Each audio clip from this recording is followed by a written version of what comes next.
I'm inspired by color, I'm inspired by different artists, but I'm also inspired by the process and learning.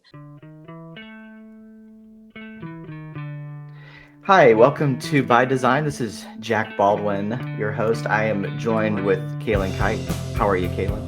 Doing well, doing well. Just coming off from being sick, so that's why I sound like a frog. You So, actually don't sound too froggy. You sound pretty okay, good that's today. good. Yeah. That's Earlier good. when I spoke with you, I was wanting to hang up the phone so you could go to bed.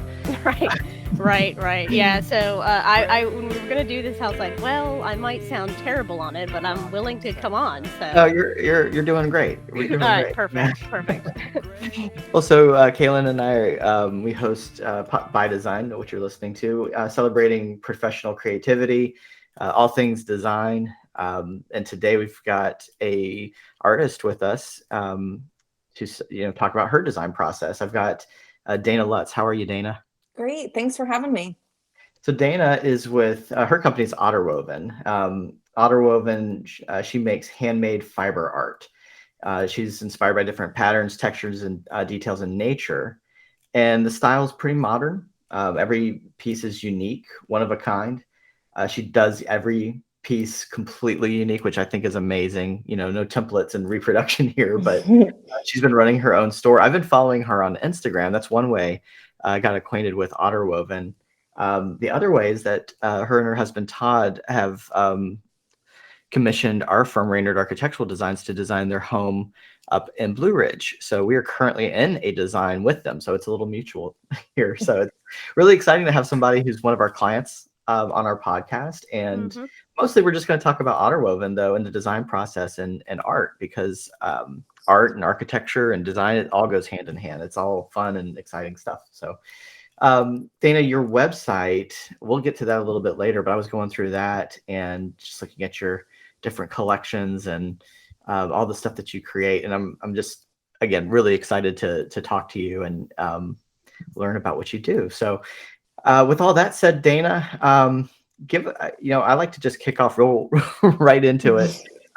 Tell us your origin story. Tell us like how you got from where you are, and you can go back as far as you'd like, but what brought you to where you're at today with art and with Otterwoven?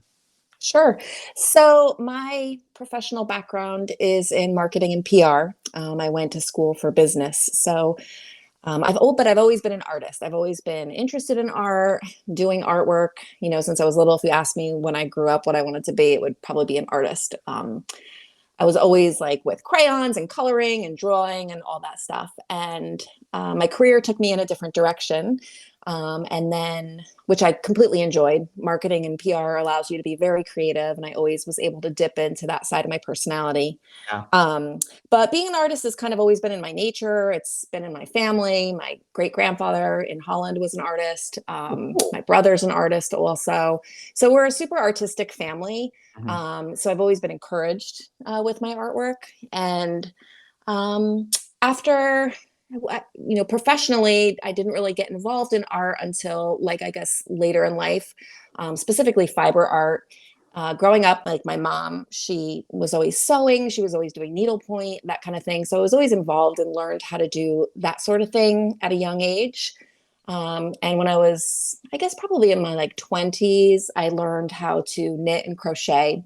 And I thought that was really cool, especially as a way to like unwind after like sitting at the computer all day and like Right. hmm doing like the corporate thing. Like Right. I really enjoyed being able to sit down and do something with my hands, and it was a portable craft. So that was really great for me because I traveled a lot for work. So I was able to take it with me. Um, so that was all really cool. And then it wasn't until my husband and I went on a trip to Peru. We were in Peru for 2 weeks. I guess probably about 5 or 6 years ago already. And our main purpose for Peru was to hike to Machu Picchu, which we did, and it hmm was Oh absolutely man, amazing. Wow. yeah. It was incredible. But being there, really getting immersed in the culture, and visiting all the local villages and seeing the artisans there and their craft, like weaving and spinning and all that kind of fiber stuff is huge over in Peru. hmm Like baby alpaca, and all that kind of stuff. So I was very intrigued by the whole process. And I guess I never really was exposed to weaving or really never thought about it so much other than like, weaving pot holders as a kid, which I never could figure out how to take off the little grid anyways. But I was exposed to it and I was absolutely fascinated by the process. And I, thought to myself, like, that's something that I really would like to learn how to do. And it wasn't until really the pandemic that I actually sat around to actually actually figuring it out and doing it. The great And launcher of business. Yeah, exactly. yes, exactly. Which I know from your guys' story is also like similar. There's tie-ins there, like with the pandemic. COVID has like affected us all so much. Right. Yeah. And I think it's, being able to kind of makes you reflect on what's important in life and what you want to do in terms of professional goals, and being able to be creative and work from home was, definitely one of my major goals. I just didn't know that it was going to lead me down the fiber art path. Sure. So being in Florida, in South Florida half the time, and then being up in Blue Ridge, there's more fiber stuff going on in Blue Ridge definitely than there is down in South Florida. There's not really a big scene down here that I'm aware of anyways. And so there were no local guilds, and of course because of COVID, like it's not like I could find someone to teach me, so I went online. And that's kind of how I learn everything. I mean, is Google and YouTube, right? Yep. It's kind of how I learned how to knit and crochet, except for that there wasn't YouTube back then. So it was all by book. So I ordered books, I went online, I figured it out, blah, blah. And there's some online teachers that are really phenomenal that I was able to learn from and kind of create my own style from. I feel like I'm only just getting started, if that makes sense, just touching the surface of it because it's also new and I am still learning. I feel like I've developed a style in terms of my wall hangings and what I like to do in terms of like large scale pieces and being commissioned by people to make artwork specific to their home. Everyone has that big blank wall that they're looking at that just, you can't figure out what goes there. Right. And so I like filling that void for someone, and that gives me a lot of satisfaction.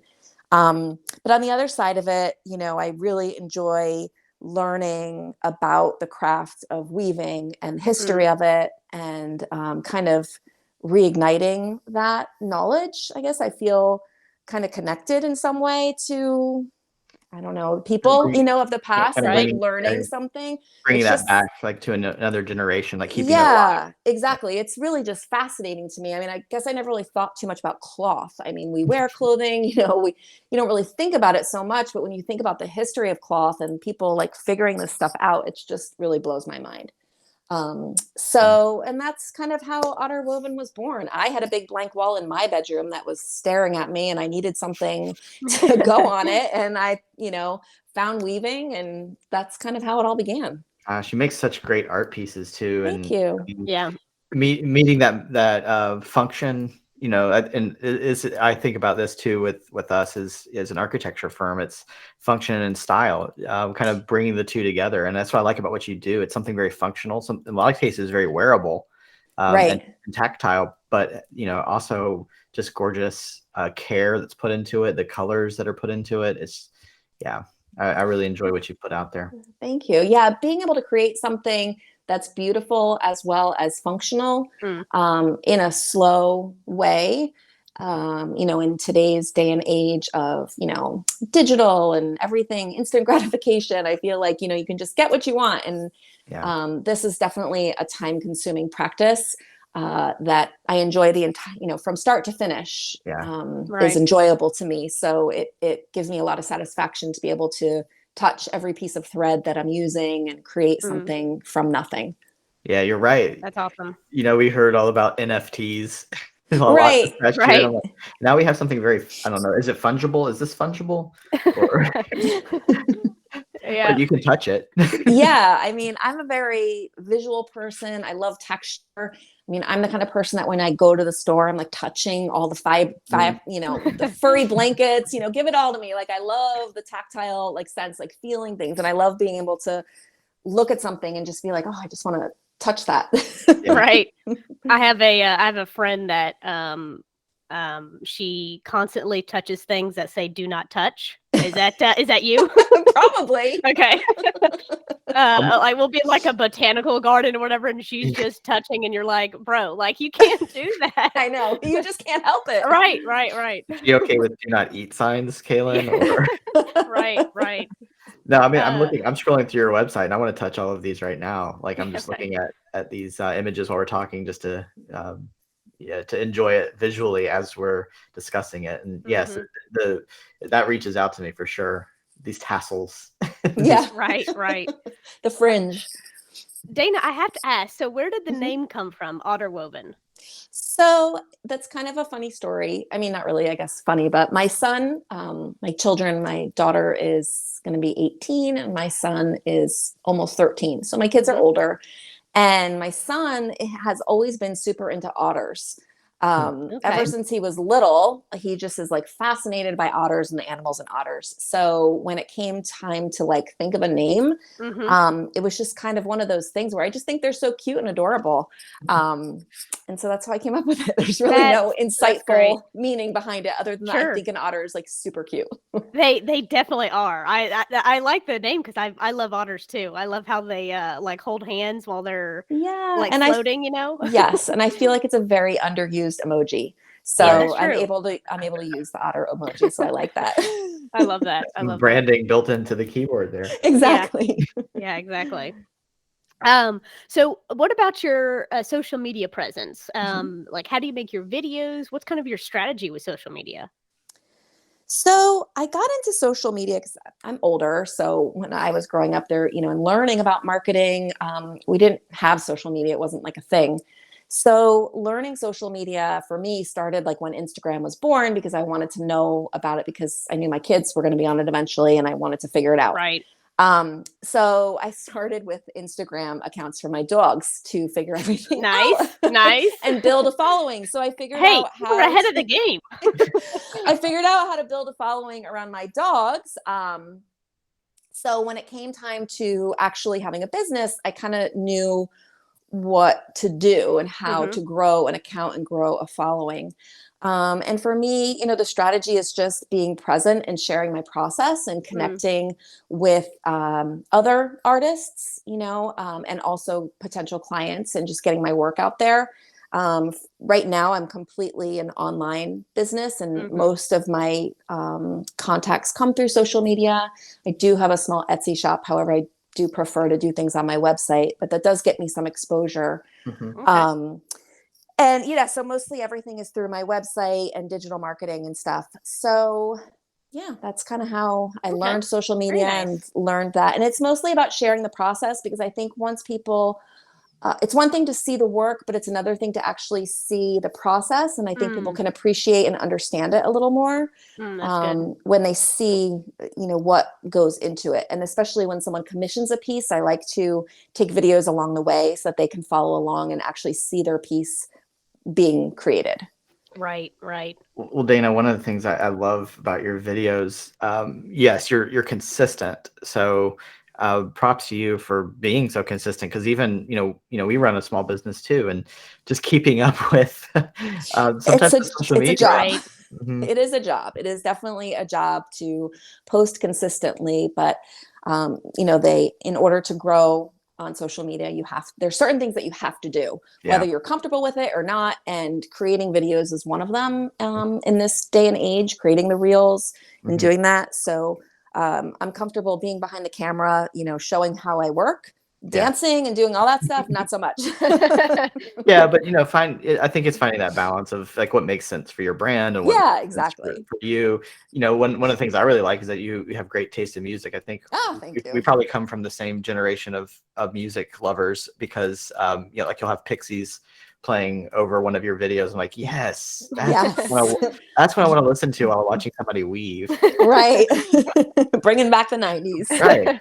But yeah, just very clever and consistent. I mean, yeah, I found your videos satisfying, just kind of how they're put together. But as those are coming to my mind as you were talking, it does make me really curious about your actual design process because you're saying in social media you're kind of opening the curtain or pulling back the curtain and showing your design process. But for those of us who don't weave, like I wouldn't even know where to start. Like I don't I look at some of these pieces and I'm like, I don't know how I would visualize that pattern and then implement it. So Mm. how do you start a design process if you're going to do a piece?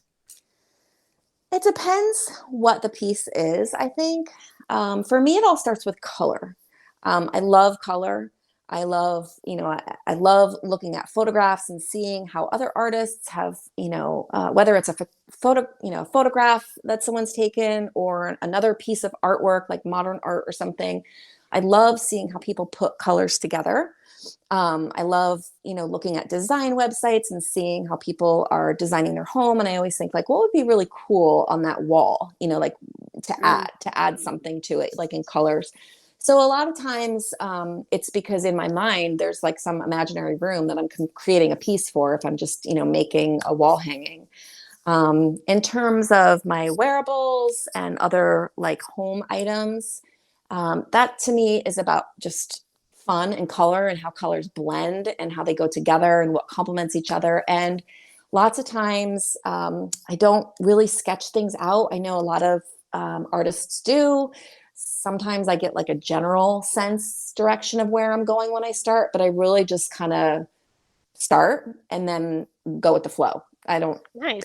I don't really have a process, if that makes any sense, like That a sounds like a defined process. process. It's Yeah. whether it was, my other thing that I do with art is drawing mandalas, Mm. which I don't know if you're familiar with they are, but they're like super intricate circles. And I started doing that when I was first getting back into art after having kids. And my husband, who's like very much a finance guy, would look at that and be like, how are you doing this? And I just don't know. Like, I don't really know the answer to that. And that's where I, sat down at the loom. And when I sit there, it's just kind of like a natural process that I can't really put my finger on. Mm. I just kind of, it's intuitive to me. Yeah. So, it's Well, not I'm really a looking. great answer, but Oh, it is a great answer. I mean, that's a process. I mean, if Yeah. you, yeah, I mean, I love that you say you start with color. Right. I put something up on our Instagram yesterday just because oh, I I found saw it. that. Yeah. Yeah, and I was like, it was just like another one of those aha moments. I'm like, yeah, color says so much. It's color. Color's huge. Yeah, and I think it's funny how they can evoke such statements about value or serenity or boldness or whatever it is. It's just, I think it's a great place to start because it informs a feeling, and it may not be the final color that's in a design. Maybe it changes from there, but I like to ask those kind of questions of our clients, about, and we might start doing a better job of incorporating things like mood boards into our design process, because Mhm. it's not so much like here's where we land as far as it has to be this color scheme, but what I want to draw out of people is, what do they value? What are they trying to say? What are they evoking? And that's really hard. It's a hard process to put those into words sometimes. Yeah. Right. Yeah. Color For kind of sure. provides a vocabulary, I think, for design. So I think it's great that you say that. You start there, and then it at least gives you a context from which to start building. Sure. Yeah. Well, and I think like too, I equate it to I was an athlete growing up, but everyone has like a pre-game ritual, Mhm. and Mhm. everyone's is different. And so in my mind, it's not that it's wrong, right, or indifferent. It's just different, and everyone's unique in their process. So yeah, so I think a lack of process is your process. Yeah. So I was looking at these mandala. Is it Mandela? Mandala. Yeah. One that really got my attention was the surfboard. Um, Oh, I didn't grow up surfing or anything. I've always thought it was like the most coolest thing in the world.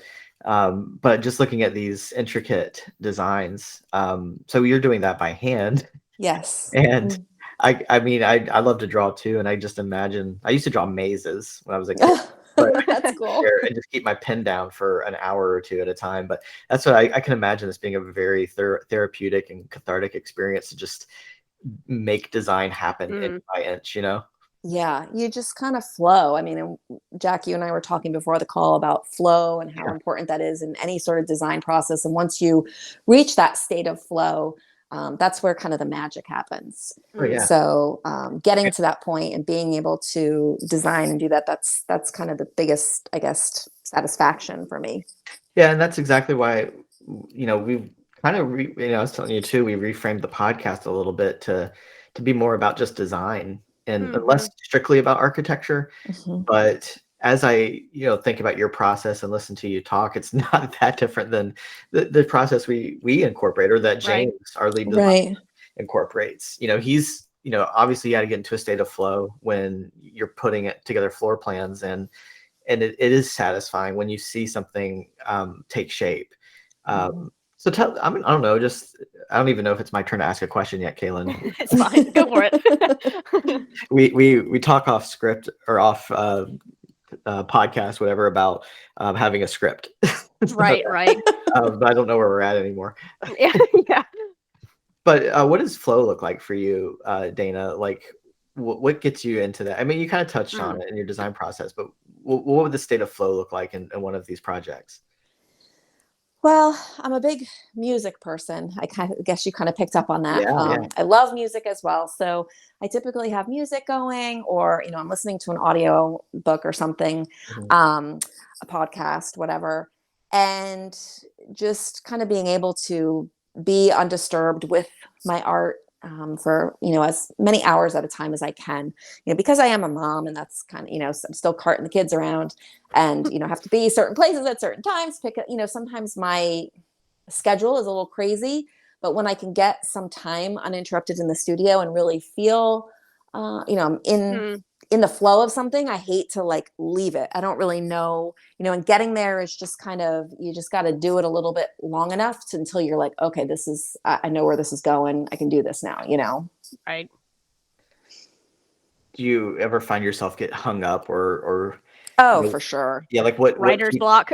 yes. Yes. I feel like sometimes when, you're looking at something, and, you're just staring at the colors, and you just kind of have to take a step back and just start doing something. Yeah. And then, the idea will come to you. I do keep sort of like a folder of like inspiration, things that I see online, I, put in a folder. So whether it's another piece of like a modern art piece where I liked the color, or I liked the division of space, or, whatever it is that really spoke to me, I save that so that when I'm in those kind of moments, I can go back and start looking at it and think like, okay, yeah, I can, let's try something with those colors or with that pattern. Yeah. And for me, also looking at weaving drafts, that's actually like the pattern of weaving when you're hand weaving on the floor loom or my other rigid heddle loom. When you're looking at a actual pattern and seeing the design and seeing what, okay, how can I make this into something wearable or useful, or would I want to see that on a scarf? What kind of colors would go with that? And just kind of playing around. And lots of times when I'm designing a piece, I start out with colors, and then I edit them out, and I bring in new colors, and it just, you just got to see what works sometimes. I love that. Right. So, Dana, where do you? We probably touched on this a little bit, but where do you draw inspiration for your art? I know, obviously, going to Peru and experiencing, that culture and what they do with knitting and their wovens. Is that the primary inspiration, or has there been others? Is it a combination? I think it's a combination. I think it's, my inspiration is like learning and honoring the craft of Okay. weaving. I like that. And so what that means might be different in every, in different pieces. So, I'm inspired by color, I'm inspired by different artists, but I'm also inspired by the process and learning. So I I feel love that. like you could have a lifetime of weaving and not really even learn all there is to learn. Mm, So I'm always like, oh, I'm write that on the list. Like that's something I want to right. try, like Right. the Right. ever growing list of ideas, right? Where you are just have to remember them. And I try to keep a list, or like I said, like on Instagram, I keep a folder, of things that I like so that I can remember when I'm having one of those moments where, it's creative block, and I can go back and see, okay, yeah, this is what I'm going to do, or I'm going to try that and see if this works. So learning, I guess, is one of the big things, because I Yeah. still feel like there's so much to learn, but also, honoring the craft tradition and creating something is just kind of, my inspiration also. Wow, That's very cool. what a great answer. Yeah. Yeah. We, when we kind of reframed the podcast, the three words that I threw it over to Kaylin, or passion, creativity, and professionalism. And Mhm. that's kind of what I want to capture. And I don't, those are just ideas. Those are just words, I don't know what that means quite yet, but we tend to think of passion as, or I do, I tend to think of passion growing up was like whatever I just really want to do. And Mhm. that was different every year. One year I really wanted to be a superhero. So Right. Right. then the next year I want to be a baseball player, and then I want to be a rock star. It's just, and I kept thinking, well, passion must be the thing I really want. But the thing is, like, that can change. I feel like as I've grown older, passion is really the thing you're willing to put energy and effort and time and growth and learning into. Mm-hmm. Like you just said, Mhm. it's, and maybe there is a spark, maybe there's something that sparks with you, that sparks a desire, the experience or the connection to a culture, or a sense memory. Those are legit things that inform passion. But I've also really tried to lean into that idea that it's not a destination. Passion's not a place you arrive to and you're like, all right, I did it.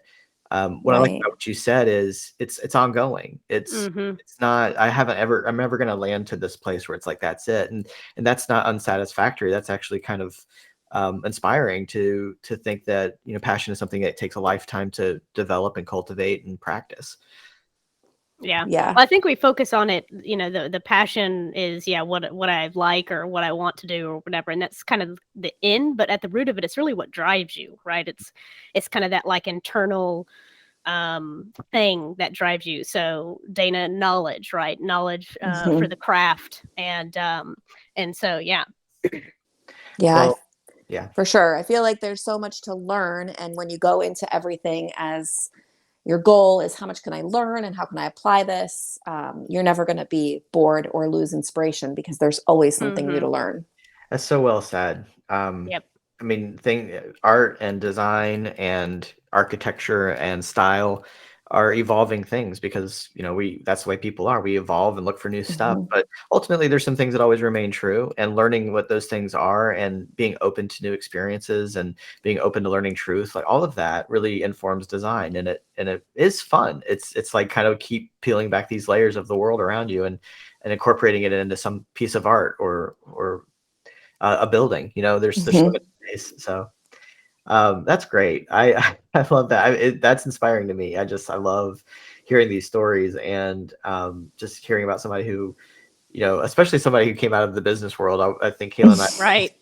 both were in those unfulfilling places where it's like, Yes. yeah, Yep. That corporate rat Yes. race, Yep. Yep. I'm really inspired by this cat hammock I'm looking at. Are you gonna go get a cat now? I don't have a cat. I should preface that I do not have a cat. I have two dogs.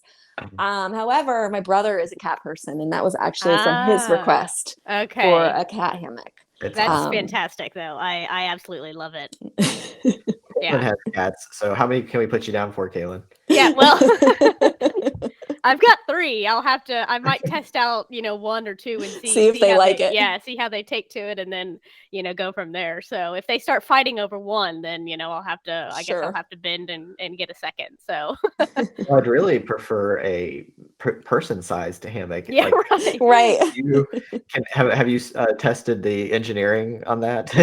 Right.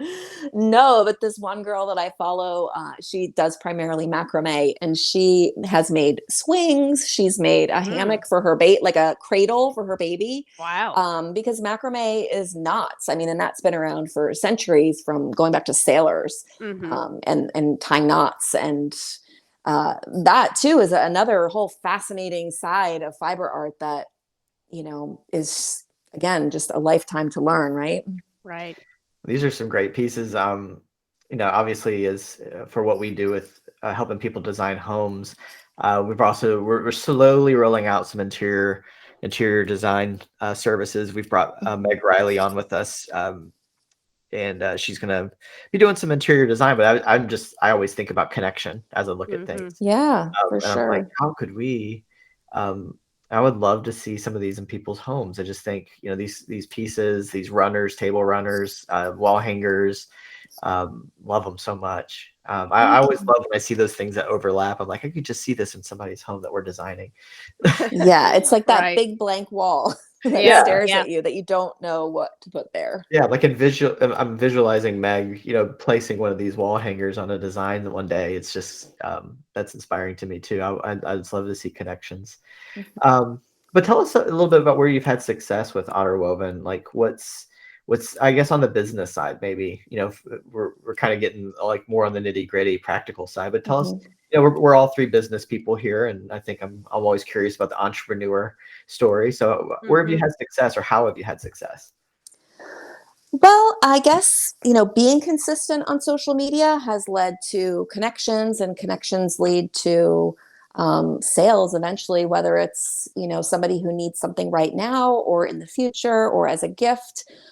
So I think, in terms of business, I look to make connections first, Mm. so that Mm. when someone is needing something or needs a gift and they're thinking about something unique and handmade, that, oh, that girl, she does that. Maybe I should reach out to her or see what she has.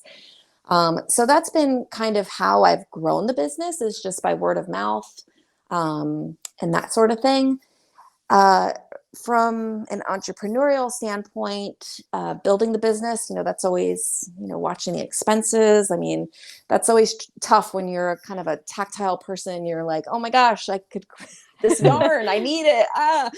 Like kind of pulling back and using what you have and forcing yourself to be creative with what you have on hand, Mm. versus always going out and, my husband kind of holds the purse strings a little bit and like reining it in, because I would just go and, buy whatever like speaks to me, like in terms of Mhm. color or whatever. But lots of times it's right in front of you. You just have to be a little bit creative with it. Mm.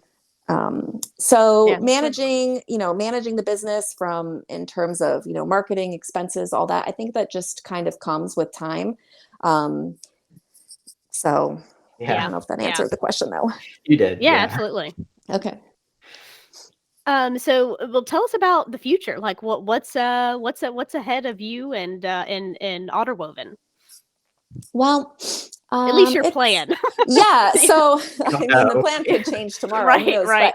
But my goal is to keep creating beautiful things that for people's homes, for wearables, and learning more of the craft. There is like a certification, like from the Wow. Hand Weavers Guild of America, I had no idea Wow. to it makes sense, but I just had no idea. yeah, Right. there's to become like a certified master weaver. Wow. It takes years to accomplish. So I feel like for me, that's a goal, is to become one day a master weaver, learning all the different types of weaving, being Mm. able to do it. And then somehow down the line, I would like to be able to share that with others. Um, so to keep the craft going. Yeah.